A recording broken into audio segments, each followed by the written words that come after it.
From the Lean Enterprise Institute in Boston, this is the WLEI podcast, where we share stories of people making the world better through lean thinking and practice.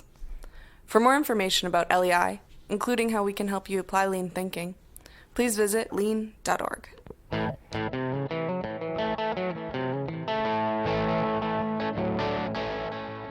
The core lean principle of treating people with respect goes far deeper than polite etiquette and other gestures of deference. Enacting a culture that systematically taps the dignity and potential of every employee requires a comprehensive, mindful approach to how companies produce value for customers. In this special episode of WLEI, the podcast of the Lean Enterprise Institute, thought leaders Josh Howell and Sarah Kalloch join me, host Tom Ehrenfeld, for a conversation about this deeply personal challenge.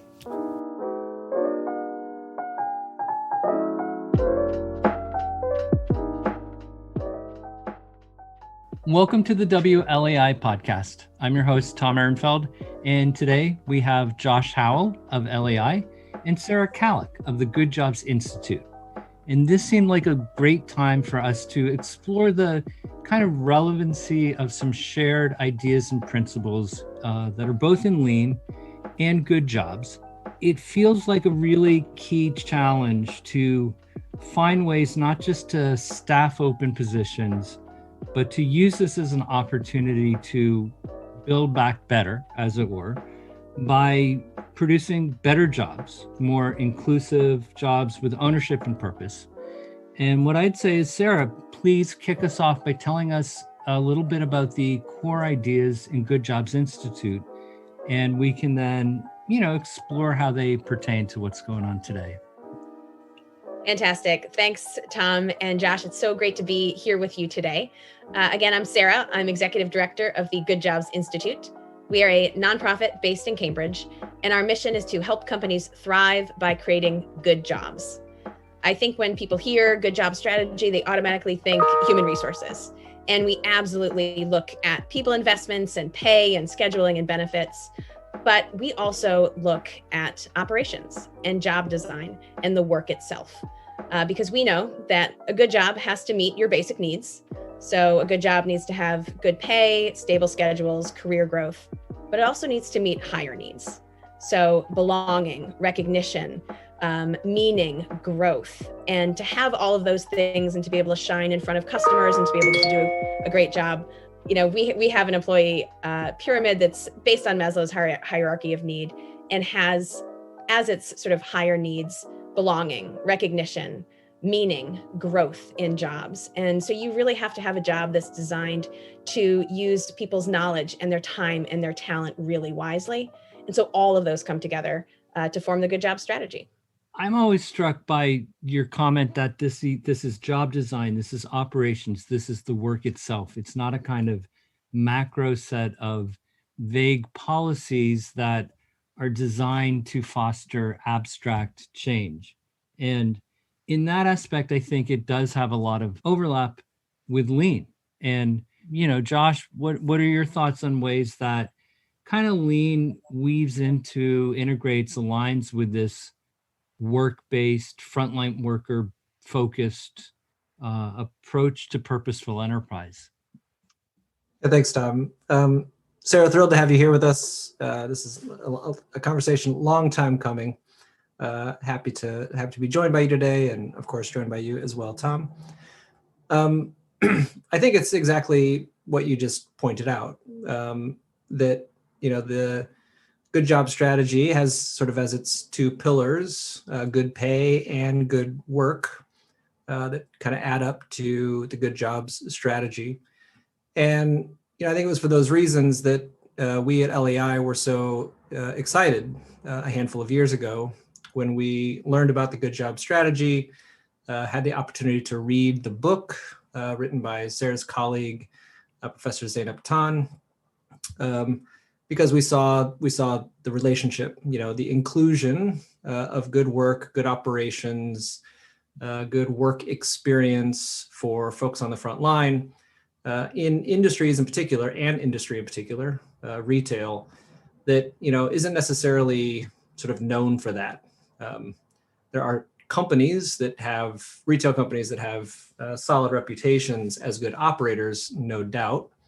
Some folks will know that in my background, I had an opportunity to work for one, Starbucks coffee company. But I think it's, more rare than common that the folks who work those frontline jobs in that industry, retail, but in many industries really, that wouldn't necessarily claim that those jobs are good per se. I mean, they might earn an income, they might enjoy the fellowship with their coworkers, and they might have great managers.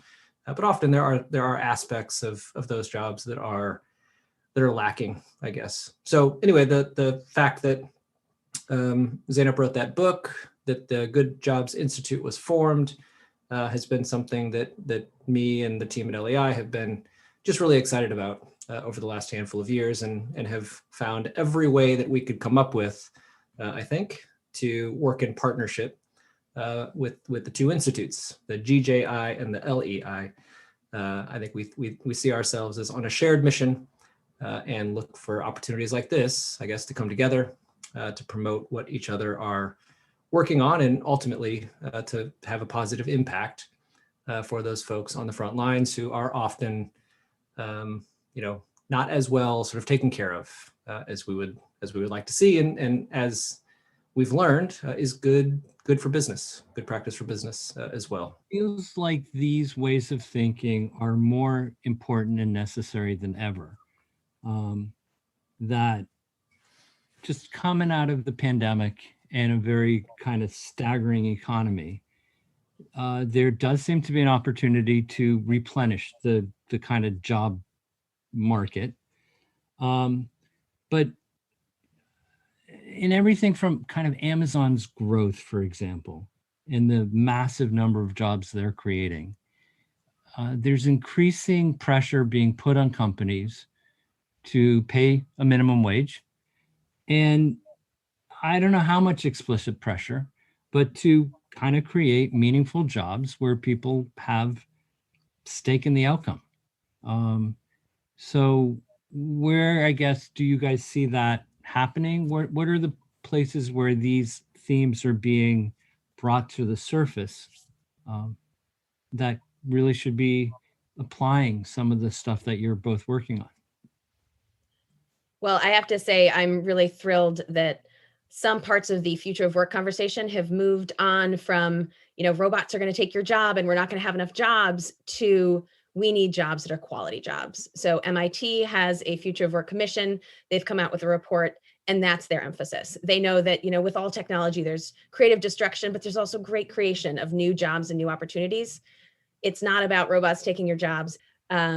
We talk a lot about the vicious cycle. So a lot of companies come to us and they are having big operational problems. So in retail, it's stockouts, inventory challenges, data problems, dirty stores, bad customer service. Restaurants, it's going to be, food quality issues.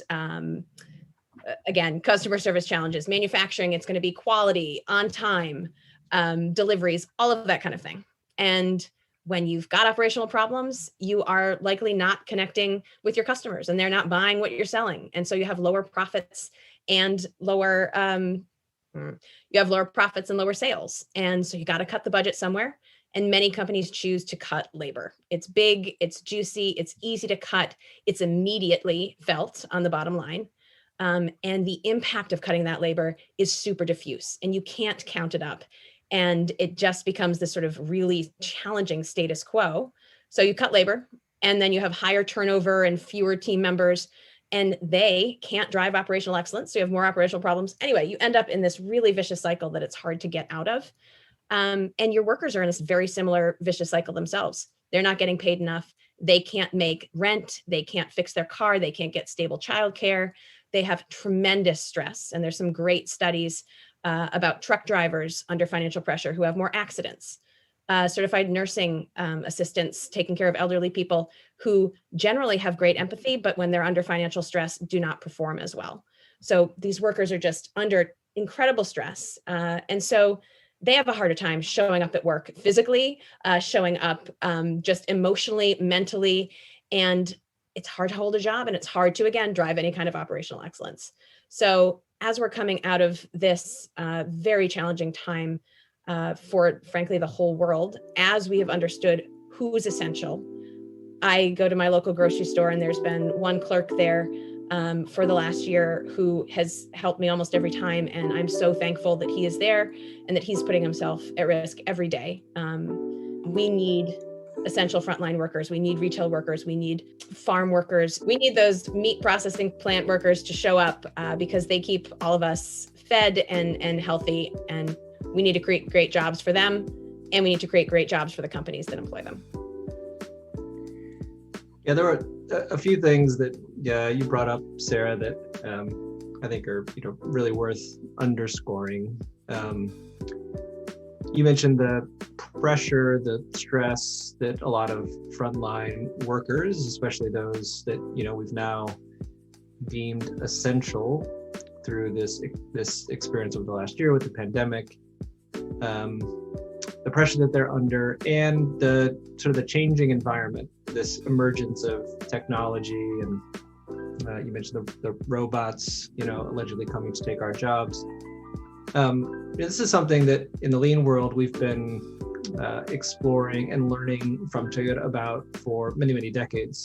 The concept of Jidoka, automation with a human touch, we define it as, but the principle there is that the technology, the automation, whatever it may, whatever specifically it may be, is there to serve the worker, to work for the human, as opposed to having the human work for it. And that's a conversation, I guess, that increasingly we want to have with companies, with leaders that are integrating these technologies into their operations, to take over the things that don't necessarily require humans to waste their time doing, and to supplement kind of the natural talents, the natural capabilities that humans can bring to bear, like solving problems, expressing creativity, exhibiting empathy for their customers, providing customer service, we would say. Those are the things that, I think not only is it only that humans are kind of capable of doing that, but humans do it really well and gain kind of personal fulfillment from doing that kind of work. You solve a problem, you express creativity through some ingenious solution, you make a customer's day by just providing friendly customer service. Those are things that are all rewarding, fulfilling part of, as we would say, a good job. The good news is, however, the conversation that's taking place, even at this time of the year, about sort of the value of those folks, the importance of those folks, the dignity that they deserve in their employment, in their work. The fact that we've been having this conversation now pretty steadily for a year is really encouraging. I think prior to the pandemic, it would be a conversation that might occur, I don't know, only around like the holiday season when all of us are spending more hours than usual shopping for our Thanksgiving dinners or for Christmas gifts or, whatever, and interacting with those folks on the front lines. We've all developed, I think, a bit more awareness, empathy for the situation that those folks are in, not just in dealing with the pandemic and the health risks, but also just, I guess with that in mind, thinking again about the conditions that those workers are in, even in normal times, and the pay and compensation and some of the areas where, there's just lots of room for improvement to do better by those fellow humans. Right. Anyway, a few things. I'm going to challenge you both. I'm going to play cynic and ask you to kind of prove your case that it sounds like a good thing to do. And sure, it is a good thing to do. But beyond just making a very instrumental business case,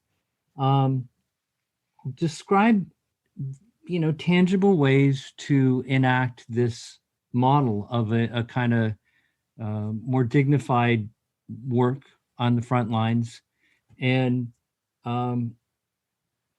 tell us what organizations that do this systemically look like. And I'm going to start, Josh, with you. And you have a deep background in the restaurant industry. LAI has been exploring something called lean in food. And I might actually ask you to share anything you've learned in that field, although that's not an essential requirement. It's still open-ended. Yeah, sure. Yeah, thanks. So, as you mentioned, and as some folks may be aware, the environment, the company that I was working for when I was first introduced to lean was Starbucks Coffee Company, and so kind of got started in a food service retail environment, exploring what these ideas meant for that business and how these ideas could benefit me as a frontline supervisor at the time. And then through my work with Deli over the last several years, I've had the opportunity to work with several other retailers, food service businesses, restaurants, to continue to explore how these ideas might apply. There's a few tangible ways that have been discovered over the years through those various experiments and experiences.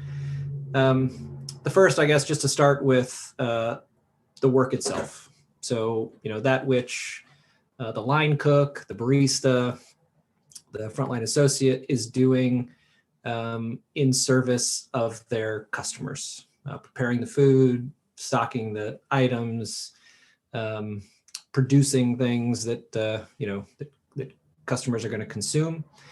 And what we've seen repeatedly, really in every job in these businesses that I've ever studied, is just kind of how wasteful they are, how many operational problems exist within the operating system itself that makes it just frankly really frustrating and difficult to do good work in these environments. So it's things, Sarah mentioned some of these things earlier, but it's things like, tools being in disrepair, machines not working, breaking down, parts, ingredients not being in stock, deliveries to those operations coming in late, coming in incomplete, coming in inaccurate. So there's all these kinds of problems that are beyond the reach of the worker, the individual worker, to address. So those are some of the things. There's even just being asked to do work that's not necessary. Being asked to do work that's not necessary, for sure. Or even at times where it's unnecessary. I mean, it's especially in food service, it's kind of an industry notorious for batch production. And, like in a restaurant, for example, prepping ingredients prior to like hours, in some cases days, before guests arrive and place their orders. And oftentimes what that means is those prepped ingredients, like more ingredients were prepped than were necessary. So that's just wasteful. Or some of the ingredients get prepped too early and kind of go bad. That results not only in a bad kind of quality experience for the guest, but again, like that individual spent time preparing those ingredients that ended up spoiling. So they're just, it's rampant, the number of things like that. I think beyond the work itself, though, I would call attention to the support systems around those individuals performing their jobs that are often just not in place. What I mean by that is, we learned from Toyota the concept of a team leader there to be responsive to a team member who's experiencing a problem, to immediately respond, ideally within the cycle of work, and to continually monitor problems and issues that are kind of trending, that are becoming patterns, to get into some root cause problem solving. And that form of kind of frontline support for immediate problem resolution, what Art Smalley calls troubleshooting in his book, 4 Types of Problems, getting into root cause problem solving and even Kaizen, that kind of support system is just largely, almost virtually entirely missing from the work experiences that many of these folks have. And so it's kind of no wonder that they're experiencing all these problems day in and day out because there's really no management system in place to fix these issues, to solve these problems. So it just adds up, it adds up to a pretty overwhelming and frustrating, demoralizing at times experience, just operationally, beyond even the issues of pay and benefits and those things. Sorry to jump in, but just one thing, it does strike me that lean represents a very powerful systemic countermeasure to a lot of that it really pays attention to and manages these aspects mindfully, diligently on a daily basis. Well, I always love to talk about restaurants because I love to eat. And I think restaurants in America have had, again, a really tough year. They have pivoted, they've been adaptive, and they have really struggled. And so I'm really excited to see how the Good Job strategy and how lean can help restaurants build back better. And Josh, I love your example, especially when you think about work, so much of what is challenging is happening outside of the four walls of that restaurant. So when we at the Good Jobs strategy are working with a restaurant or a retailer, we care deeply, deeply about what is happening inside of the business unit. And we spend time with frontline workers. We will interview them, shadow them, work the job if we can, really want to understand the systems and what frustrates them and what frustrates customers. But oftentimes, the solution has to start outside. So we start with looking at the company strategy and just understanding, do you have a strategic focus? Do you know why your customers come to you? And are you making hard trade-offs? And many restaurants don't do that. So we worked with one that had a massive menu, anywhere from tacos to pasta to fish, 200 plus ingredients that they had to source, some of which were hard to source, many of which were organic, many of which were really hard to prep. Anybody love kale out there? You really got to wash that stuff or it's really gritty, right? And so if you've got a problem in your kale supply chain and you can no longer get pre-washed, pre-cut kale, you all of a sudden have a trained chef doing some really not super fun work and work that's not super productive. So again, we start with, why do your customers come to you? Do you have a focus? Are you making hard trade-offs? And are you simplifying everywhere you can so no one is doing non-value add work? And there's so much low-hanging fruit here. And the people who know what that non-value add work are the people doing the work. So let me ask both of you guys, how do you sell this to company owners and leaders in a way that they don't just immediately filter this down pragmatically, instrumentally to cost saving, cost squeezing? We're going to lean out your operations. How do you frame this as a proactive, positive, systematic kind of source of dynamic Inevitably, growth? I've found that there is frustration on the part of business leaders with repeated problems being experienced by their customers, by their guests. So in a restaurant environment, that might be longer than expected, wait times to be seated. Remember the days when we used to be seated in restaurants? It's amazing. It's coming soon. So things like that, or, incomplete orders being delivered through takeout or delivery, food quality being inconsistent. So to start, I guess, the conversation with, some of those kind of pain points, some of those frustrations that the business owner, the business leader has that directly impact the satisfaction of their customers, of their guests, that lead to, degradation of sales, stuff like that. So that's typically where I would want to take the conversation prior to getting into, some of the nuts and bolts, some of the X's and O's of the operations or the work, which is where I love to spend time. Tom, you know me well enough, Sarah, you as well, to know that that's where I want to go. But to your question, Tom, to make this sort of a compelling reason why for a business owner, a business leader, I've found that there's a lot of interest in having a methodology within the company, having the capability with the people who work within the organization to address these, what are in fact systemic, repeated customer and guest problems, and frustration enough, to be motivated to really try anything.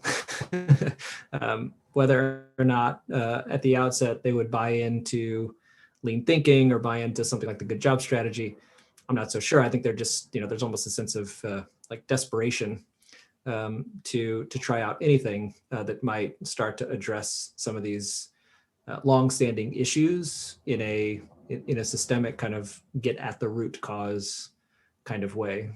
I don't know, Sarah, what's been sort of the tact that you take to gain interest and a willingness to experiment with a good job strategy?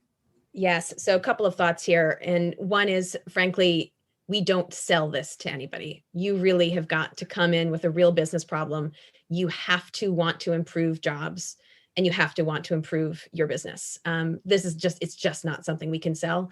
This is not a silver bullet solution. And there are so many out there right now. And we hear about them all the time. And they're a new app or a new way of paying people more frequently, which by the way is great, but it's still, it's not what's going to fundamentally change the competitive nature of your company.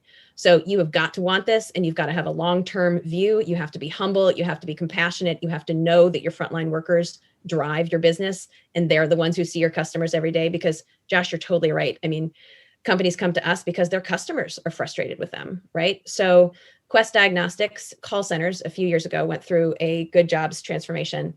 They had consolidated about 20 regional call centers into two in Tampa and Lenexa, Kansas. And they were having huge customer service problems. Customers were, threatening to leave. And these customers are hospital systems, right? These are big customers because they could not get good service at the call center level for their doctors, for their patients, for anybody. So for Quest, it was an existential threat, right? Like we have got to shore this up. So when we do talk to companies who are interested, again, we don't sell. We really have open and honest conversations with companies about what this looks like and what this means and how long it takes. We certainly make a financial case, and there's a huge financial case to be made for this.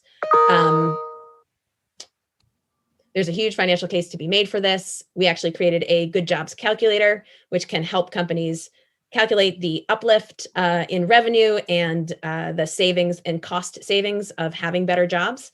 We made one with the National Association of Convenience Stores, which is on their website and uses some of their industry benchmarks that you can sort of benchmark yourself against. It's super fun. You can toggle around, play with it.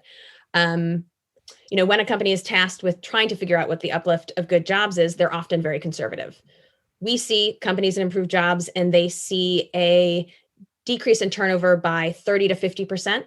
A company might only model out 5 to 10% because it's really hard to make those kind of bets on people. And I wish it wasn't, but it is. And it's hard when you're the one responsible for trying to figure out, how you're going to save $100 million if you're investing in wages. So the financial case is there, but hard to make. The competitive case, that is really the kicker. So bad customer service, losing accounts, having a lower score in JD Power or any of the other sort of external validators. These companies have got to be more adaptable. They have got to be more innovative. And I do think that they see good jobs as being really important for that. So one more example. Oh yeah, please. Can I put on your hat for a second, Tom? So Sarah, I hear you. It resonates with me a lot that, whether it's good job strategy or lean thinking or whatever we're calling the thing that we're promoting and representing, that's, aimed at improvement, to sell it, especially to the business owner, the business leader, is almost to like admit defeat up front if that's where you are. At the same time, with a motivated business owner, with a motivated business leader, sort of deciding on behalf of the company to pursue these approaches, these methodologies, inevitably, however, you're going to encounter individuals within the organization, often in positions of influence, managers, for example, or long-term employees who just have a lot of clout and the respect of their fellow colleagues, who aren't as excited about what it is that you're there representing or bringing. They're offering up like resistance, I guess.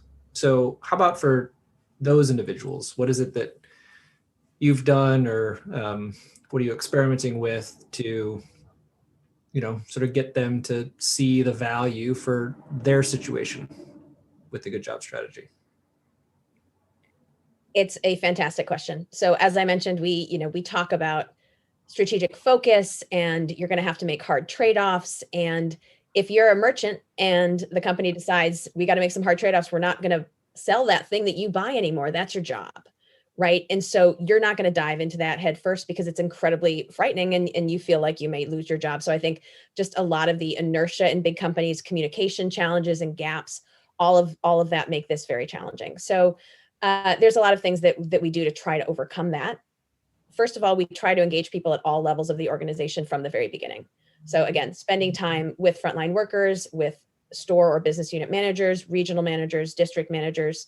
We do workshops with C-suite, but we include, again, all the way down to store manager level, because A, their insights are incredibly important, and B, this is not executed at any one part of a company in any one department. It is a whole company strategy. And then once we sort of start working with a company and get the flywheel going, they put together their own team to execute. So for Mudbay, they put together a group they call the 20. Mudbay is a pet retailer in the Pacific Northwest. And this 20 was made up of, again, of, C-suite leaders, of regional leaders, and then of store employees as well, all bringing their insights into the strategic design of what was going to happen. We do mini workshops with different departments. We engage them. We understand their concerns. We bring them back. We try to do as much as we can and communicate as much as we can and encourage the companies to be openly communicating. Something that we've learned from TSSC also is, no layoffs through improvement, which I think is important. IDTSSC, please identify who they are. Toyota's. Okay, I can never say it. Toyota Production System Service Center. Support Center. Support. It is an institute that trains others in the Toyota production system. It's led by Jamie Bonini, a Good Jobs board member and good friend of LEI's. Sorry. Yes, great. Too many acronyms. Thank you for that. But no, it's that I think is one of the complications of any big structural change is you have people who don't understand it, don't agree with it. And the success of this, again, does depend not just on HRs, not just on operations. It's merchants, it's buyers, it's menu creators, it's 100 different general managers of different stores. So there's got to be deep engagement. To live by that principle that you shared from TSSC, that no one will lose their job as a result of improvement or transformation or adoption of the good job strategy or something, requires us, therefore, to tackle that challenge, to identify those individuals who are resistant, skeptical, cynical, even, and find ways to overcome that cynicism, overcome that skepticism, overcome that hesitancy. It's a challenge that we encounter all the time. I certainly don't feel in any way like I've solved that problem or have the answer to it. But I know it's a question that you and I have talked about before. And if I can jump in with just a thought and a question. One is that I think one of the biggest challenges to lean adoption or good jobs adoption is the perils of point optimization, that people tend to want to improve one thing. And if you don't improve the entire system, your waste inevitably migrates elsewhere. It's whack-a-mole. And I think that relates to, again, this sharing of the ideas. If you focus on one metric as improvable, say, bottom line profit, you de-emphasize what it takes to get there and almost invariably create incentives for people to reach the right numbers the wrong way. And all of this is kind of a lead up to a bit of a stretch here, but you're trying to do this so that people naturally and organically improve the work where they're working in ways that accrue to the company. Yeah. So to add to that, Tom, I love that you said, a goal is to have your teams naturally and organically improve the work. Man, there is really nothing natural or organic about a really good innovation system and a really good way to drive frontline input, right? So just to give you an example, it's just a lot. It's a lot of work to build that, and wow, is it worth it? But it's damn difficult. So we worked with one retailer, and we were working on, again, some strategic focus and standardization issues with their headquarters teams. We had a model line in a store where we were experimenting with different ways of doing the work. But then they also wanted to engage all of their workers in idea generation. So they set up an email address and said, send us your ideas for improvement. And that was about all there was. There wasn't much of a frame to it. And their team members were super excited. They got a bunch of ideas, none of which they could act on, right? So it was like, we want this shoe in pink, or we wish you had, a t-shirt, about pineapples. I'm not really sure, but they were giving feedback that meant something to them, but it wasn't what the company needed from them. They wanted to understand, what's wonky about the point of sale system, what is challenging about processing, what is challenging about, changing displays, right? The things that those workers are looking at and understanding every day. So they got a bunch of ideas, and they were really great about responding to them and trying to see what could work, but they ended up getting a bunch that were just not functional. On the other hand, Quest, as they were setting up their good job system, they started with a couple of model pods. And so this pod was a 15-person team of call center reps, and they were trained on problem solving, and with a lot of lean and TPS tools and how do you identify challenges in your everyday work. And they came together and they talked about them in huddles every day, and they learned to identify problems. And, a year into this model pod, they launched a wider ideas system with Frontline ideas cards, but it took a little bit of time because it takes the training, it takes the stability of people, it takes really helping people understand how to improve the work to really get to that beautiful, natural, and organic set of ideas. And they generated 1,700 ideas with their Frontline ideas cards in like the first 8 or 9 months. And they saved a bunch of money, I think $1.3 million run rate with all of those ideas that they were able to generate and implement. But it wasn't the first thing they did, and it's never easy. And that brings me to our Deli Experience. So we were working with a grocery store chain in New York, and the deli was a big challenge for them. It was both a customer driver and a differentiator, and they had just fantastic offering, and they had really long lines, and it was a source of customer frustration. So they really wanted to dig in and figure out how they could improve. So we really wanted to engage the deli manager, assistant manager, and their team in identifying the challenges and in identifying solutions. So we started out, we spent an afternoon with their team just observing flow. You all know how important flow is, and we saw where are people moving too much, not enough, where are the challenges. And we had a really fun brainstorming session with lots of whiteboards flying and, Post-it notes and all sorts of, a lot of enthusiasm, and came out with a bunch of great ideas for how to improve the work. Over the next 4 to 6 weeks, the team was really diligent in doing some experiments and reorganizing and moving and thinking and starting huddles and really trying to get the work to improve at this point in the deli. And, we lowered the water and we started to see the rocks. So there was high turnover, there was high absenteeism, a lot of call outs. There was just a lot of instability in the team. We started with ideas and we started with the work, and we didn't start with stability. We hadn't focused enough on the stability of the team, and it made it really hard to keep going with that work. They reorganized the back bar so that the cheese was on the left-hand side where the cheese slicer was. Seems super straightforward. It wasn't happening that way. They totally redid their saran wrap stations so that, again, there was less movement and the food would be more fresh. They did a lot to reduce shrink, all generated from Frontline worker ideas, but couldn't keep up the momentum when they didn't even have enough people, frankly, to slice the meat that needed to be sliced. I want to hear something that Sarah said just quickly when describing the different experiences she had with one organization that was tapping into the ideas of the frontline folks to solve problems that resulted in kind of a bunch of random ideas that didn't translate to some kind of a business benefit or even a customer benefit, arguably.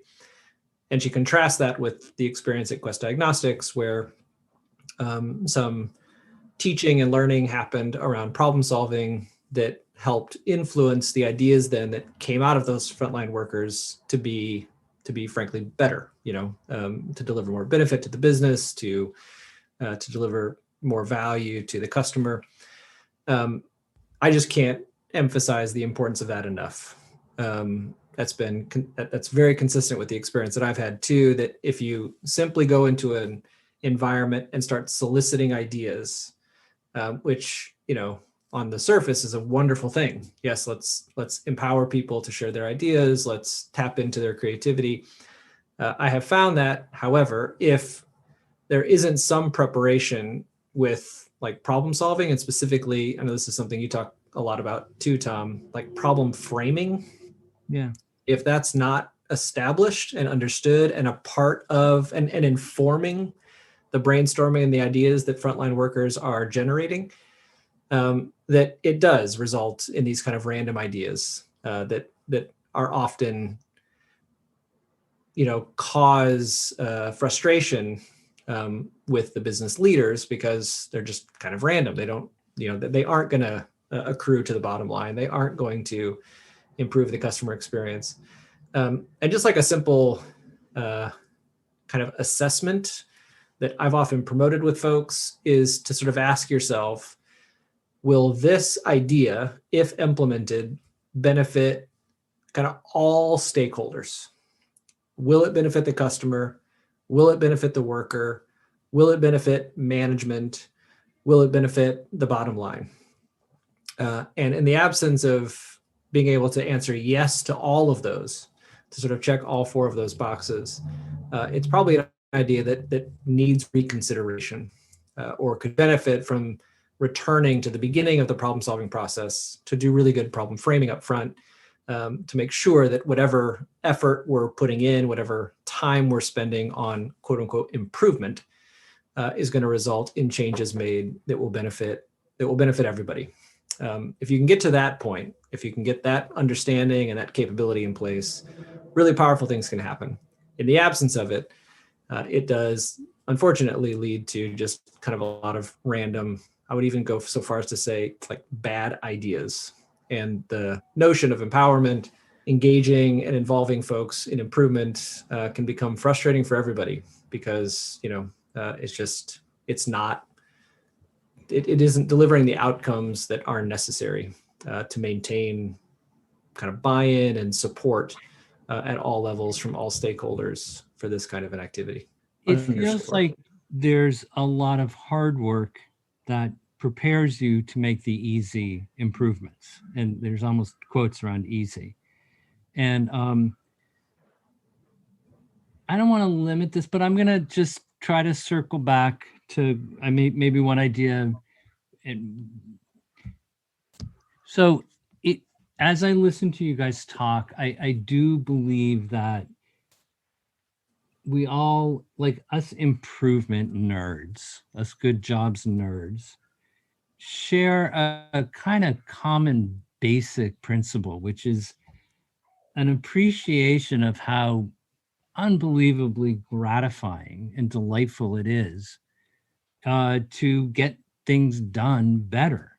To a belief in it, this is not waxing rhapsodic, but it's the dignity of that person doing the work and experiencing a better way to do it in a way that's fomented by the environment, in a way that's supported by their team leader and guided by these, what are at times elaborate principles, but essentially flexible principles.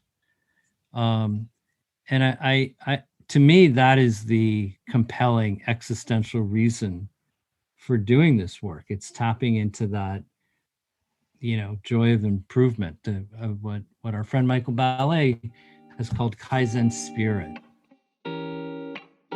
I think that finding ways to help companies set that up as a goal and then commit towards achieving it is vital.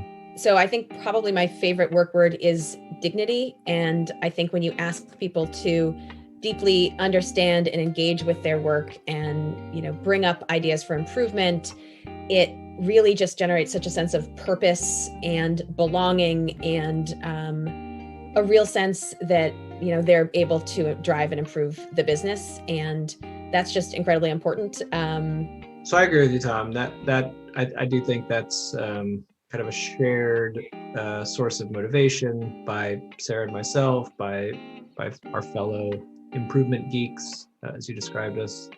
I found, almost across the board, that is a motivating factor for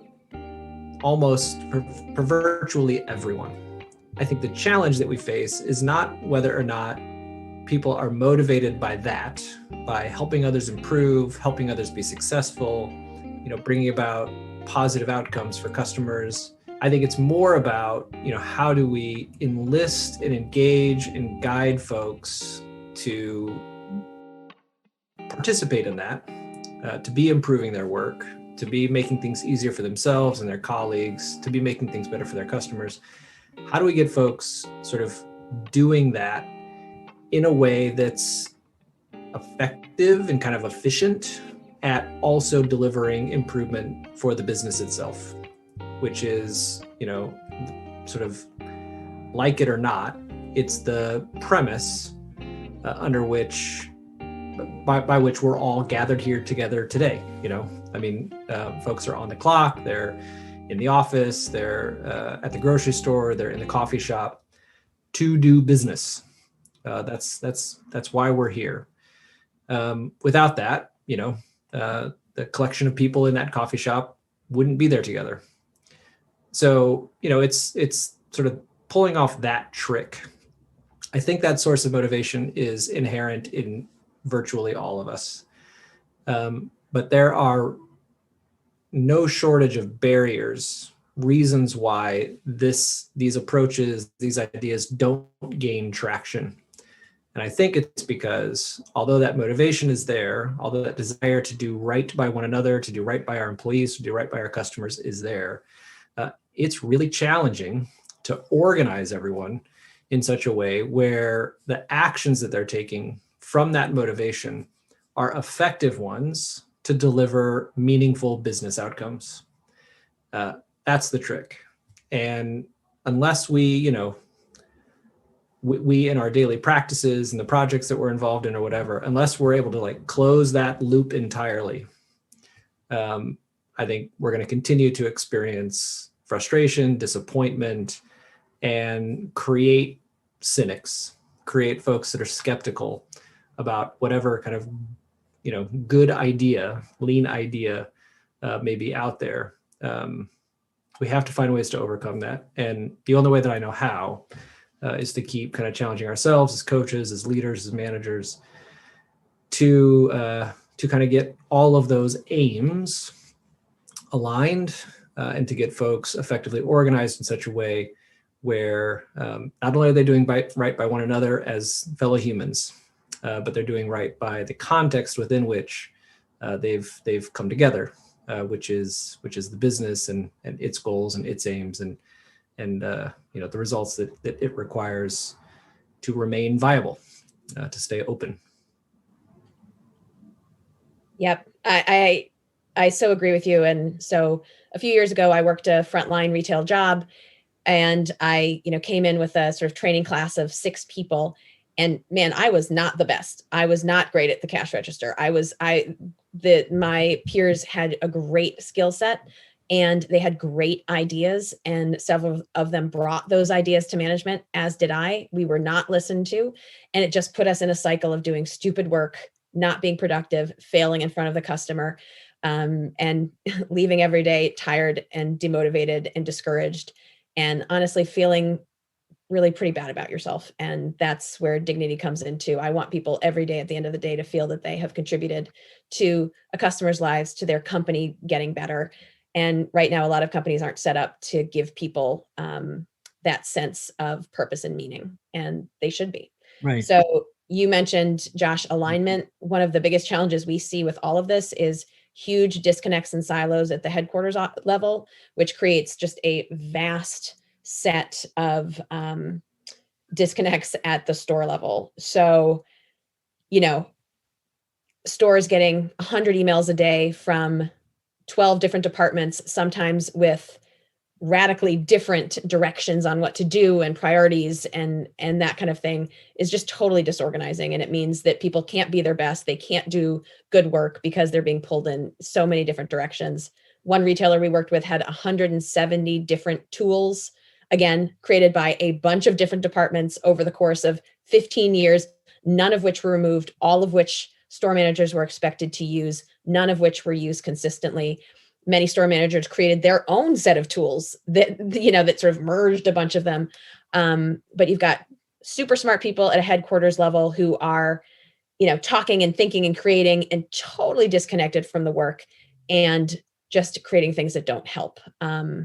So that's one question that we often ask in interviews with leaders. What are 2 or 3 of your favorite improvement ideas that came from the front lines this year?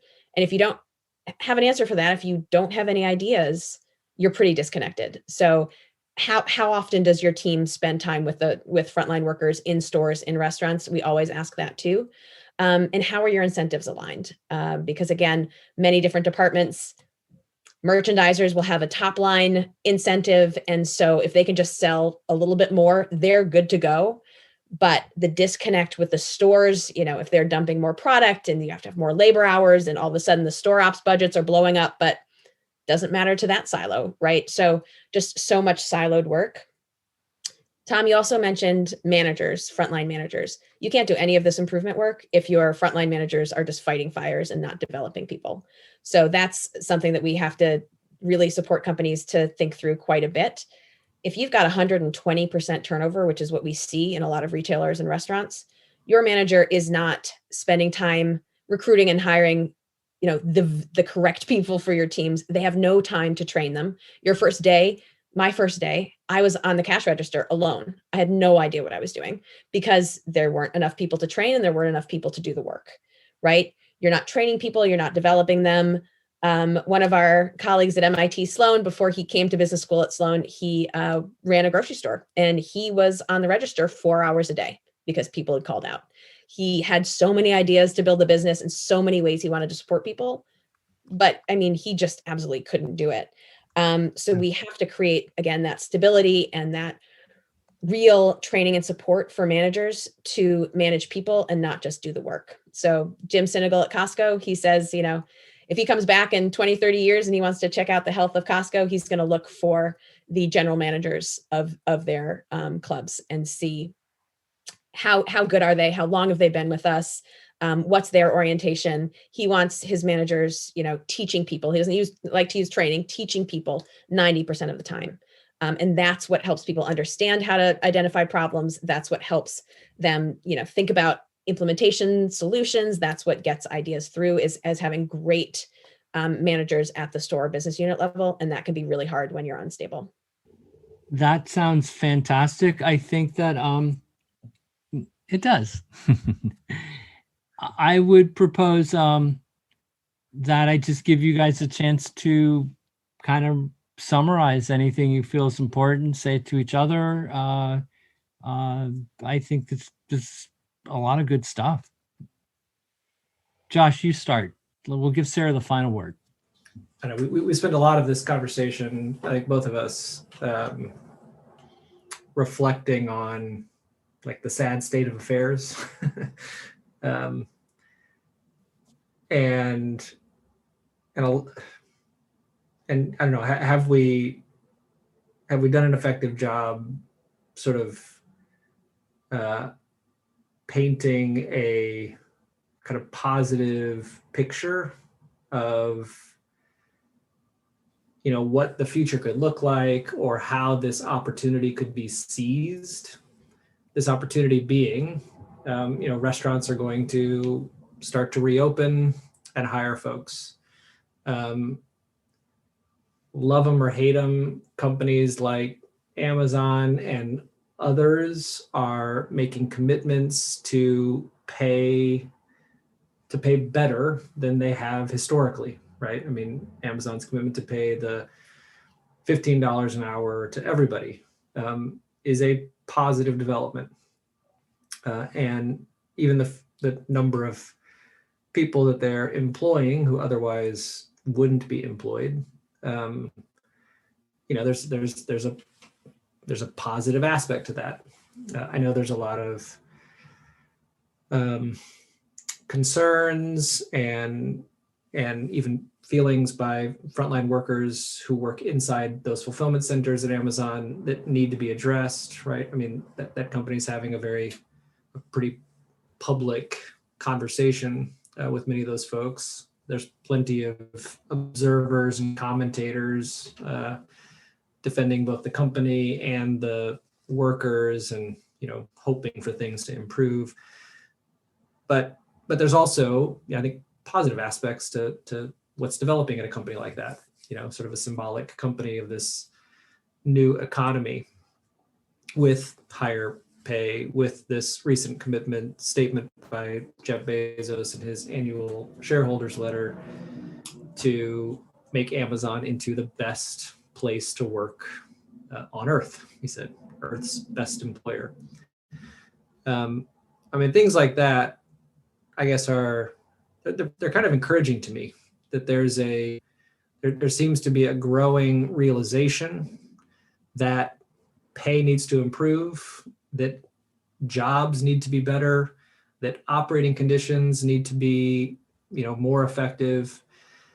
And that's really encouraging for whatever whatever is motivating people like Jeff Bezos or, companies that are in industries like retail, employing quote unquote essential workers, whatever it is that's motivating them to make some of these commitments. We're going to pay people better. We're going to improve working conditions, whatever it is. I'm thrilled that's happening, and thinking about how we're going to, emerge from this last year and the pandemic and everything. I'm just really hopeful, bordering on optimistic, that the jobs that, as they come back in industries like restaurants, as these businesses start to experience healthier, conditions, more sales, more customers, more traffic, that will result in positive outcomes, positive developments for the frontline folks that, Sarah, you and I have had experiences with, historically has often been pretty bad, and the fact that it seems as if businesses, whether or not, governments are keeping up or whatever, but that businesses are coming to these realizations, making these decisions, making these commitments to do better by their people. I just couldn't be more excited about that. And I think for both of our organizations, Good Jobs Institute representing the Good Job Strategy, LEI representing lean thinking and lean management, lean production, all these things, I think it's really like an exciting time for us to get in the game, engage in those conversations, share these stories.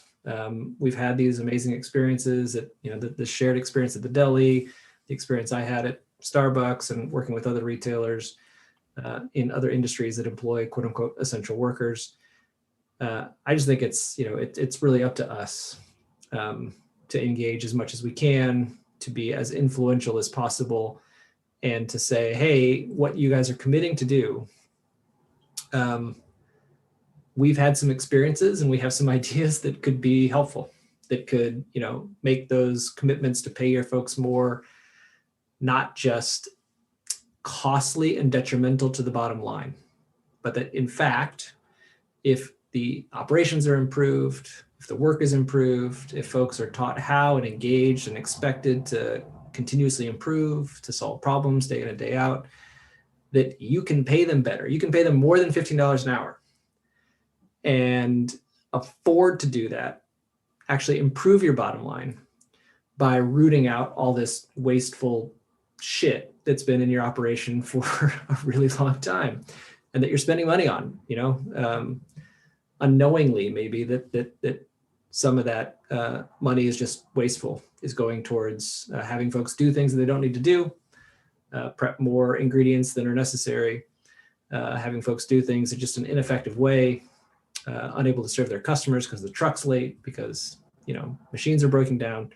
I mean, all this stuff. If we can get that kind of improvement happening, we've just had experiences that I'd say validate that there's tremendous cost savings through less wasteful work, and that the opportunity then to pass that savings on to those frontline workers, to make the commitments, to exceed the commitments that companies like Amazon with $15 an hour living wages are making. I just think that opportunity is out there. I hope that, I'm encouraged by the businesses that are pursuing it, and I'm reflecting deeply myself, and I know you are too, Sarah, on, what are the experiences that we've had, what can we contribute to these developments, and kind of how do we get in the game in a way that we can be helpful and influential and actually help these commitments and help these promising ideas be realized, so that real people doing real work with real lives and real family benefit from rooting out waste, from good jobs, good companies offering good jobs with good work. We have a list of companies who've committed to $15 or more per hour for their workers on our website.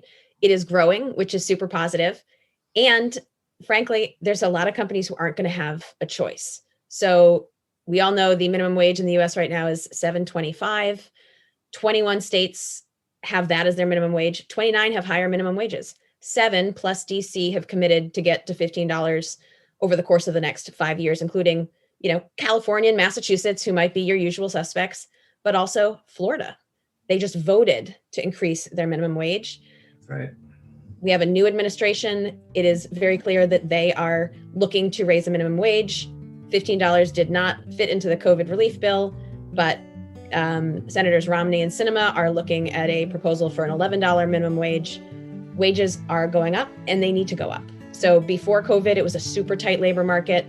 Companies were having a hard time hiring people. As we are hopefully emerging from COVID, companies that pay low wages are, guess what? They're having a hard time hiring people. I think many of them are blaming it on high unemployment insurance rates. That's not what I meant. A lot of them blame a more generous unemployment system right now. But hey, if you can't pay people enough and offer good jobs, you're not going to get the right talent. And so I think this is just a tremendous time for companies to say, how are we going to treat our workers? How are we going to help encourage them and support them to drive fantastic customer service and to drive profitability and to drive innovation and adaptability as we come out of the most staggering thing that's happened in my lifetime, and I think many people's lifetimes. We have got to be there for the people who have been there for all of us over the past year. We have got to raise wages, have more stable schedules, and again, get to real respect for people, for their time, for their knowledge, and for what they can bring to the world. So that's my soapbox, but there's so much in lean and good job strategy that can drive, again, both productivity and dignity. And so just really thrilled to be able to work with all of you on that really tremendous mission. We're both passionate about this and excited for what the future holds. And we see some promising signs of positive development as we look ahead and start to come out of this pandemic, which has been so awful for so many folks, especially a lot of the folks that we've been talking about here today. So anyway, we're going to be passionate, I think. I'm going to ignore this advice and see if we can't gin up our passion to have a real impact. Thanks so much to Josh and to Sarah for this great conversation. If you enjoyed this podcast episode, please let others know. Thanks also to John Cotter and Pat Panchek for their help with this work. And above all, thank you for listening to WLAI.